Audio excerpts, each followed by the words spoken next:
প্রেমের নামে দিনের পর দিন নির্যাতন, নৃত্যশিল্পীর মুখোশ খুললেন অভিনেত্রী। কলকাতার এক নৃত্যশিল্পীর সঙ্গে প্রেমের সম্পর্কে ছিলেন টলিউড অভিনেত্রী নয়না গাঙ্গুলি। তার অভিযোগে সে প্রেমের নামে শারীরিক ও মানসিক নির্যাতনের শিকার তিনি। বিষয়টি নিয়ে ৩ বছর চুপ থাকার পর সম্প্রতি সামাজিক মাধ্যমে ভয়ঙ্কর অভিজ্ঞতা শেয়ার করেন। জানান আর নীরব থাকবেন না অভিনেত্রী। এক পোস্টে নয়না জানান, কিছু ব্যক্তিগত বিষয় এবার আপনাদের জানানোর সময় এসেছে।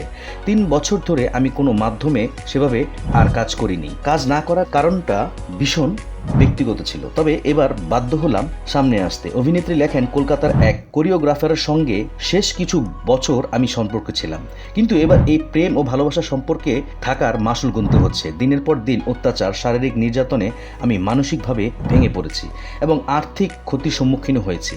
এবার তার নাম ও পরিচয় আপনাদের সামনে আনতে চলেছি। এদিকে নয়নার অভিযোগের ভিত্তিতে কলকাতার পাটুলি থানা টুবান চক্রবর্তীকে গ্রেফতার করেছে। সোমবার তাকে আদালতে তোলা হয়।